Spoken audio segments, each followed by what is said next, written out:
Hello everybody and welcome back to Games for Dads and the Eerie Worlds. Okay, it's time for a brand new week and it means a brand new deck. We are not going to play that horrible, boring, silly old infliction deck that literally everybody else is playing. There are a few alternatives. You do need to be lucky, you do need to have the right cards, you do need to get the right rotation. And here we go, the return of Leshy. So this deck is pretty cool. It does win. It's won loads of games. In fact, it's got me up to Grim Reaper. Really happy with that. But you do need to play it in the right way. So let's go and check out the deck. And then let's go and play a league game and see if we can get our first, riff with it. So the return of Leshy. He is a Fable 2 as well, so he's quite a good one, 9 for 99. But to be honest, you can play any level of Leshy in this deck, and you will have a good chance. So the world card, hang on, let's put the deck up, there we go. Might make more sense. So the world card is River Ocean, or River Ocean, not quite sure how to say that. The reason I've gone with this one is on the game start for every Rivin card in your deck, which is all of them, a random card in your hand costs -1 mana until played. So in theory, all our Rivin cards in hand will cost -1 mana until played. And for every upgraded West African card in your deck, gain +3 attack permanently. So I've gone with this one to try and offset against that horrible Black Forest card, which increases your mana cost by 1 until played. So at least it gives you a chance to get your cards out and play them. They are quite high mana. So the first card is, no surprise, Krampus, 6 for 66 on the draw for every time each card in your opponent's hand has been played this game. That card loses -20 until played. As simple as that. Get him around as often as you can, and you do 100% need him to hit on turn 9. So make sure you get your rotation right. On turn 9, we've got to wipe out our opponent's score absolutely entirely and make sure our big hitting cards come round as well. So let's move on. One of our big hitting cards is Bakunawa, 10 for 100. He is a Fabled 1, this one. Fabled base will be a bit of a struggle, but Fabled 1 and higher would definitely work in this deck. On the draw, your cards in hand gain +10 attack this turn, and for every card in your hand with 6 or more base mana, this card gains +10 permanently. He will get quite strong. He will be a good card, actually. Next Rivin card up. No surprise, we need this one.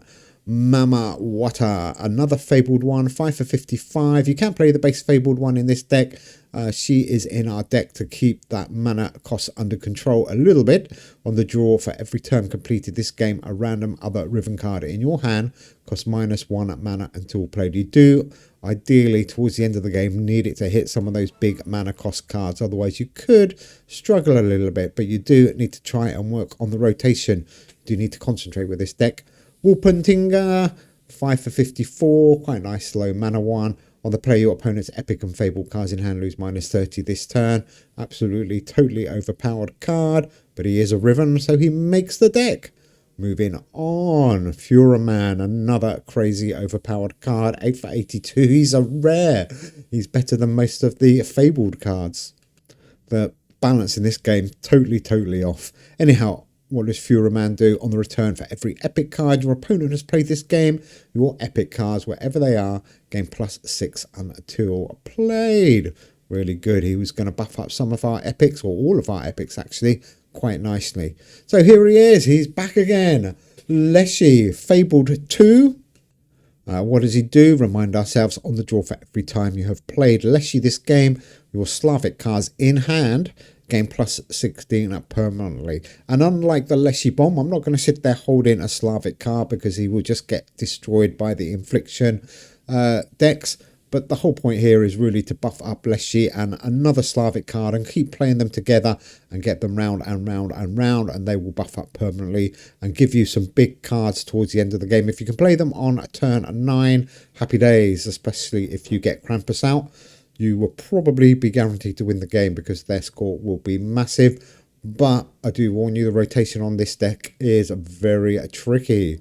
Okay, moving on. What's next? No surprise, really. Ogun. He is a Slavic card. Whoops, come back, Ogun. Where have you gone? That was a bit silly. There he is. Ogun. I mean, he's a Rivin card, not a Slavic card. But every Rivin card in your deck gain +4 attack for 2 turns. 6 for 61. He's not too bad on the mana, actually. He is a really good card. Next one up is another Fabled Baba Yaga. On the draw for every rare and epic card you have played this game, your Slavic cards, wherever they are, gain +2 permanently. That is going to help our Leshy and Psychoglav card buff up a little bit. We do have Psychoglav. Here he is. Psychoglav, I don't know. 5 for 56. He's a rare too. Pretty good on the mana, so I quite like this one now. On the return, 3 random Slavic cards in your deck gain +10 permanently. So he is going to help us buff up for that big finish at the end of the game.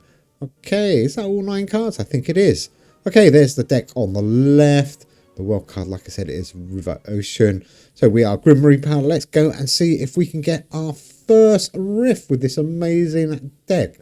So like I said, the tactic here is to try and get, or not to try and get, to make sure you get Leshy and Psychoglav rotating together so they are buffing each other up. Make sure you get Krampus to hit on the end.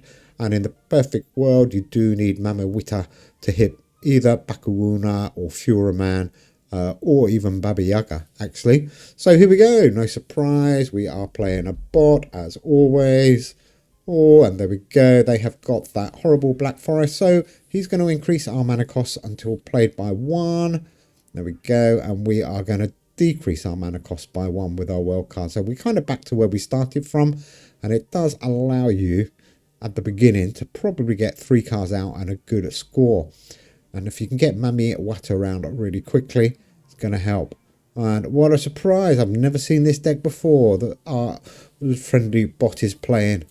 I mean, the only one good thing I would say about that deck is once you know that everybody's playing it, you can kind of build decks around it. But it's still so boring. Boring. Did I tell you it was boring? Okay, let's go with, that's actually Psychoglav, made a mistake there. So Leshy and Psychoglav, let's keep them going together. 279, good score already, but look at that getting destroyed. We had a good score and it's down to 1 at 6-1. We're already 248 behind. Excuse me. Key with this deck is not to fall too far behind. Keep your cards rotating and hopefully Mamawata hitting some of the big cards towards the end of the game. That's really going to save you some mana. Keep getting around. And Furaman, let's have a look what he's going to do. 339, but again, we're going to get totally destroyed. How disheartening. Look at that. Down to 2, 3, 4. They got 3, 2, 4. We're falling even further behind. Looting. Good old looting. At least he's not an infliction card. But yeah, hopefully in the next few weeks, they will fix the problem. Every single one of those infliction cards needs nerfing, to be honest. 318, another great score, but watch this get totally destroyed. Oh, he's only playing 2 cards. But again, it's going to get totally destroyed. 173. At least we pulled back a little bit of ground here. And we're doing okay on our mana. That is the benefit of having that River Ocean card. Really helps us. And Mama Wata. Oh, hit Baba Yaga? No, it didn't hit Baba Yaga. That's a shame. And right, we could be starting to struggle a bit here. 4-1-1. So you can see the scores on here are absolutely amazing with that. And you've just got to make sure we get Krampus and 2 of our big, or 3 of our big cards at the end. And we should be able to steal it. As long as we're not more than 500 or 600 behind, you will be okay.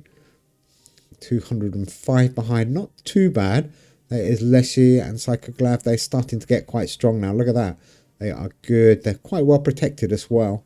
They will get a little bit of a hit. Go with Mama Wata, actually. Could do with her coming around on the final turn, just in case. Rotation's not quite perfect here. I would rather have had Leshy and Psychoglav on turn 3, 5, and 7. But never mind, let's keep going. You have to keep going with this deck. You can't afford to sit out a turn or drop a card. You've got to keep it going. So Krampus we need to put in box 1 or 2. We've got an okay rotation. And what do we want coming back? I think Baba Yaga could be the way. Or not. Should we go with Ogun? I'm not sure. I think Ogun. Let's have Ogun coming back for the final turn. I think Baba Yaga might get beaten up a little bit here. No. Ogun did. Never mind. 267. So we're about 340. No, 300. Oh my word. 381 behind. Okay, so unfortunately our 2 big cards come here. But at least it allows us to close the gap a little bit. And it's not too bad. Should we just hold them? Let's do that. A bit of a waste of Fuhrer really. Because he only hits the epic. So maybe we should have played Leshy and Psychoglab there. Like I said, the rotation's a little bit out. But we are in an okay position. This is going to be really close. 3, 3, 5. We've got to turn around. We've missed out 1 turn on our rotation, unfortunately. But Krampus is going to hit. So let's go. At least we've got a bit of a buff on that epic there. 6, 7, 3. This could be close. We should have wiped out most of his score. Oh, no. This is going to be too close. 5, 2, 8. I think. Oh, 1 point. Oh, there we go. A win is a win. So there we go. That is the return of Leshy. And that was with the worst rotation on that deck that you can possibly have. If you get the rotation a little bit better and you finish off with Ogun and maybe Wupuntinga rather than Leshy and Psychoglav, you might get a bigger score actually. But there we go. Hope you like that. It's a bit of fun. And let's hope, fingers crossed, that Avid fixed the game before it totally dies. Take care, everybody. Enjoy the Eerie Worlds. Bye.